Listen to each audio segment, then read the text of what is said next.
नमस्कार साथियों, कैसे हैं आप सब लोग। उम्मीद करता हूं आप सब लोग अच्छे होंगे। तो आज की वीडियो में हम बात करेंगे सामान्य विज्ञान की, जनरल साइंस की। ये हमारा इम्पोर्टेंट है आने वाली परीक्षा यूके ट्रिपल एससी के स्केलर के लिए। तो जितने भी परीक्षाएं हमारी हाल ही में हो चुकी हैं, पिछली परीक्षाओं से उठाए गए सवाल हैं, तो बार बार पूछे गए ये सवाल हैं, तो बहुत ही महत्वपूर्ण है। यहाँ से आपको स्केलर के एग्ज़ाम के लिए बहुत ही मदद मिलेगी। तो इस वीडियो को अंत तक ज़रूर देखना, एक से एक सवाल है, आपको यहाँ से बहुत हेल्प मिलेगी। तो चलिए वीडियो को शुरू करते हैं। तो पहला जो सवाल है, वॉशिंग मशीन का कार्यकारी सिद्धांत क्या है। तो वो जो वॉशिंग मशीन होती है उसका कार्यकारी सिद्धांत होता है अपकेंद्रण, यानी कि ऑप्शन बी क्या है यहाँ पे सही है।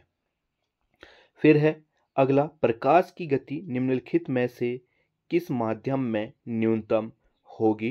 तो प्रकाश की अगर गति की बात करें तो प्रकाश की गति जितना भी विरल माध्यम होगा, यानी कि जितना भी हार्ड माध्यम होगा, उसमें धीरे धीरे क्या हो जाएगी, कम होती जाएगी।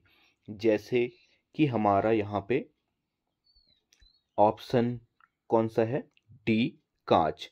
ठीक है, कांच इन सब में से ज़्यादा क्या है, ठोस है, यानी कि विरल है। तो इस माध्यम में प्रकाश की जो है गति कम हो जाएगी अन्य की तुलना में। जल में थोड़ा उससे शीशे से मतलब ज़्यादा होगी। ठीक है, वायु में उससे ज़्यादा होगी, निर्वात में उससे भी ज़्यादा होगी।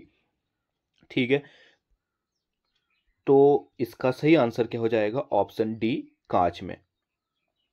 फिर है अगला सवाल, एक संवाहक के तापक्रम परिवर्तन के कारण इसमें विभव परिवर्तन होता है, इस घटना को क्या कहते हैं। ठीक है, किसी भी संवाहक के तापक्रम में परिवर्तन के कारण जब भी उसके विभव में परिवर्तन होता है, तो इस प्रभाव को कहा जाता है थॉमसन प्रभाव, यानी कि ऑप्शन ए क्या होगा यहाँ पे सही होगा। अगला सवाल है, आवर्धक कांच में किस प्रकार का लेंस प्रयोग किया जाता है। तो आवर्धक कांच क्या है, एक प्रकार है लेंस का। तो इसमें पूछा गया है कि हमें किस लेंस का प्रयोग किया जाता है। देखिए, लेंस तीन प्रकार के होते हैं, समतल लेंस, उत्तल लेंस और अवतल लेंस। ठीक है, इन तीनों प्रकार के लेंसों का अपना अपना एक प्रयोग होता है। तो आवर्धक कांच है, उसमें किस प्रकार के लेंस का प्रयोग किया जाता है, तो उसमें किया जाता है उत्तल लेंस में, यानी कि ऑप्शन बी क्या होगा यहाँ पे सही होगा।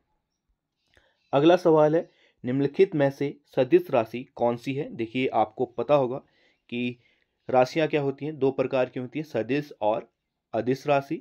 तो हमें यहाँ क्या पूछा गया है, अदिश राशि। तो इनमें से जो गति है वह क्या है, हमारी अदिश राशि है, और बाकी सब बलाघूर्ण, वेग और विस्थापन, ये तीनों क्या है, हमारी सदिश राशि हैं। तो पांचवे का जो सही आंसर हो जाएगा ऑप्शन ए, गति हो जाएगा। गति एक क्या है, अदिश राशि है। अगला सवाल है, यदि धरती की घूमने की गति घूर्णन को बढ़ा दिया जाए तो भूमध्य रेखा पर पिंड का वजन क्या होगा। ठीक है, पृथ्वी जो है आप सभी को पता होगा अपने अक्ष पर क्या करती है, ऐसे घूमती है। ठीक है, ये पृथ्वी है। एक तो ये क्या कर रही है, सूर्य का चक्कर लगाने के लिए ऐसे घूम रही है। ठीक है, ये सूर्य हो गया, ऐसे क्या कर रही है, घूम रही है। और दूसरा क्या है, पृथ्वी खुद के ही अक्ष में क्या करती है, घूर्णन भी करती है। ठीक है, धीरे धीरे घूमती भी है। तो इसी गति को हम क्या कहते हैं, घूर्णन गति कहते हैं। अगर इस गति को बढ़ा दिया जाएगा तो भूमध्य रेखा जो है, जो कि पृथ्वी के बीचों बीच से गुजरती है, इसको क्या कहते हैं हम, भूमध्य रेखा कहते हैं। इस रेखा पर जो पिंड का वजन है वह क्या होगा। तो इस स्थिति में पिंड का वजन हमेशा क्या रहेगा, घटेगा। ठीक है, तो ऑप्शन बी क्या होगा यहाँ पे सही होगा। फिर है, गति को सर्वप्रथम किसने परिभाषित किया था। तो गति को सर्वप्रथम परिभाषित किया गया था गैलीलियो द्वारा, यानी कि ऑप्शन ए क्या होगा यहाँ पे सही होगा। फिर है, चुंबकत्व का अनचुंबकीय सिद्धांत किसके द्वारा प्रदर्शित किया गया था। तो चुंबकत्व का अनचुंबकत्व सिद्धांत यह प्रदर्शित किया जाता है प्लेटिनम द्वारा। ठीक है,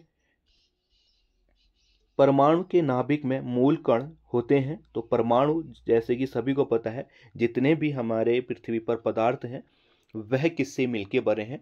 छोटे छोटे परमाणुओं से मिलके बने हैं। और ठीक है, इन परमाणुओं की जो संरचना होती है उसमें हमें बताना है कि परमाणु के नाभिक में क्या होता है। देखिए, जो परमाणु है उसमें एक क्या होता है, अपना नाभिक होता है। ठीक है, हमने बताना है कि इस नाभिक में क्या है। ठीक, ये क्या हो गया, हमारा परमाणु की नाभिक हो गया। ये क्या है? नाभिक है किसी भी परमाणु का। और ये क्या है? इसकी बाहरी कक्षाएं हैं। तो जो परमाणु है इसके नाभिक में होता है हमारा प्रोटॉन और न्यूट्रॉन। ठीक है, नाभिक में हमेशा क्या होते हैं? प्रोटॉन और न्यूट्रॉन होते हैं। और इसकी बाहरी कक्षाओं में क्या होते हैं? हमारे इलेक्ट्रॉन होते हैं। ठीक है, बाहरी कक्षाओं में इलेक्ट्रॉन होते हैं।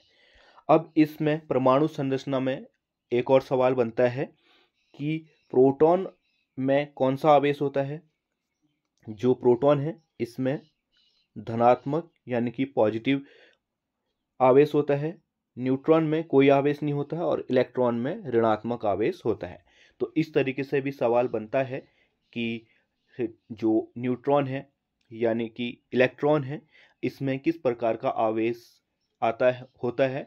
और इसके ऑप्शन दे देगा ऋणात्मक, धनात्मक, कोई आवेश नहीं, या फिर इनमें से कोई नहीं। तो आपको पता होना चाहिए कि नाभिक में कौन क्या होते हैं? हमारे प्रोटॉन और न्यूट्रॉन होते हैं, जिसमें प्रोटॉन के पास धनात्मक आवेश होता है और न्यूट्रॉन के पास कोई आवेश नहीं होता है। और बाहरी कक्षाओं में जो इलेक्ट्रॉन पाया जाता है उसके पास ऋणात्मक आवेश होता है। ठीक है, तो हमारे 9वें क्वेश्चन का जो सही सा आंसर है वह क्या है? प्रोटॉन और न्यूट्रॉन, यानी कि ऑप्शन सी सही है। फिर है अगला सवाल, जिस धातुक्रम प्रक्रिया के अंतर्गत धातु मिश्र अवस्था में पाई जाती है उसे कहते हैं। जो हमारी धातुक्रम की प्रक्रिया है उसके अंतर्गत जो धातु मिश्र अवस्था में पाई जाती है उसको कहा जाता है प्रगलन, यानी कि ऑप्शन ए क्या है यहाँ पे सही है। निम्नलिखित में से पीतल का घटक है। तो पीतल के जो घटक होते हैं वह होते हैं जस्ता एवं तांबा, यानी कि ऑप्शन ए सही है। अगला सवाल है, आपेक्षिकता का सिद्धांत इनमें से किस वैज्ञानिक ने प्रस्तुत किया था? तो आपेक्षिकता का सिद्धांत जिस वैज्ञानिक ने प्रस्तुत किया था वह कौन थे? हमारे अल्बर्ट आइंस्टीन, यानी कि ऑप्शन ए क्या होगा? सही होगा। निम्नलिखित में से अनबुझा चूना है। तो अनबुझा चूने का सूत्र हमें पूछा गया है। तो अनबुझा चूने का जो सूत्र होता है या फॉर्मूला होता है वह क्या है? हमारा CaO। बहुत बार पूछा जाता है अनबुझा चूना या फिर प्लास्टर ऑफ पेरिस का सूत्र या फॉर्मूला, तो इसको आप लोग याद रखिएगा। जंग लगे लोहे के वजन में निम्नलिखित में से कौन सा परिवर्तित होता है? तो जंग लगा किसी भी लोहे में अगर जंग लगता है तो उसमें एक बड़ा परिवर्तन आता है कि उसका जो है वजन एक लंबे समय तक बढ़ता है, यानी कि ऑप्शन ए क्या हो जाएगा? सही हो जाएगा कि लोहे का वजन एक लंबे समय तक क्या होगा? बढ़ेगा। किसकी वजह से? जंग की वजह से। फिर है अगला, निम्नलिखित में से किस रसायन के कारण पटाखा फूटने से चमकदार लाल रंग दिखाई देता है? देखिए, कोई भी पटाखा फूटता है तो वह फूटते समय कैसा दिखता है? लाल रंग का दिखता है। वह किस रसायन के कारण दिखता है? तो स्ट्रांसियम जो रसायन है उसके कारण उसका लाल रंग दिखाई देता है, यानी कि ऑप्शन ए क्या होगा? इसका सही आंसर होगा। जो कवक पौधे हैं में नहीं पाया जाता, तो कवक पौधों में इनमें से हमारे पास क्या नहीं पाया जाता? ऑक्सीजन पाई जाती है, कार्बन डाइऑक्साइड पाई जाती है और सूर्य का प्रकाश पाया जाता है। पर जो नहीं पाया जाता वह नहीं होता है हमारा पर्ण हरित होता है। ठीक है, पर्ण हरित जो है बड़े पेड़ पौधों में पाया जाता है और बड़े पेड़ पौधों में ही उसके माध्यम से पेड़ों में क्या होता है? भोजन का संचरण होता है। ठीक है, भोजन बनता है किसके कारण? पर्ण हरित के कारण। पर जो कवक हैं हमारे कवक पौधे वह उतने बड़े नहीं होते, इसलिए उनमें डायरेक्ट जो है भोजन निर्माण की प्रक्रिया होती है और उसमें पर्णहरित नहीं पाया जाता। फिर अगला है, बायोगैस का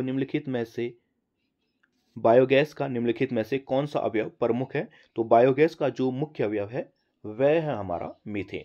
ठीक है, ब्यूटेन जो हमारी पेट्रोलियम गैसें हैं या पेट्रोलियम तरलीकृत ईंधन है, उसमें ब्यूटेन क्या होता है, मुख्य अवयव होता है। ये भी आप लोग याद रखिएगा। ठीक है, पूछ लेता है कि तरलीकृत पदार्थ में या तरलीकृत ईंधन में कौन सा मुख्य अवयव होता है, तो वह कौन सा होता है, हमारा ब्यूटेन होता है। फिर है अगला सवाल, पौधे अपना पोषक तत्व मुख्यतः किससे प्राप्त करते हैं, तो इसके ऑप्शन है पर्णहरित, प्रकाश, वायुमंडल या फिर मृदा। देखिए जितने भी पौधे हैं वह मुख्यतः जो अपना पोषक है वह मृदा से प्राप्त करते हैं। क्योंकि देखिए हम इसको एक नॉर्मल एग्जाम्पल से समझिए कि जब भी हम खेती करते हैं तो उसमें क्या डालते हैं, खाद, कहाँ पे, मिट्टी में। ठीक है, ताकि जो पेड़ पौधे हमने लगाए हैं या फिर जो फसल हमने लगाई है उसको क्या मिले, उस गोबर से क्या मिले, पोषक तत्व मिले और उसका विकास जो है वह अच्छे तरीके से हो और अच्छी तरीके से वह अपना फल दे। उसके लिए हम मिट्टी में तरह तरह की चीज़ें करते हैं। ठीक है, हमारी खादें डालते हैं या फिर अन्य चीज़ें, पानी, ये सब जो है मुख्य पोषक तत्व, जितने भी पोषक तत्व होते हैं वह कहाँ डाले जाते हैं, मृदा में डाले जाते हैं। तो पौधे अपना जो मुख्य पोषक तत्व है वह कहाँ से लेते हैं, मृदा से लेते हैं, यानी कि ऑप्शन डी क्या होगा, सही होगा। ठीक है, तो आज की वीडियो में इतना ही। उम्मीद करता हूँ आपको वीडियो पसंद आई होगी। अगर वीडियो पसंद आई है तो वीडियो को लाइक कर देना और साथ ही वीडियो को शेयर भी कर देना। हम मिलते हैं अगली वीडियो में, तब तक के लिए बाय।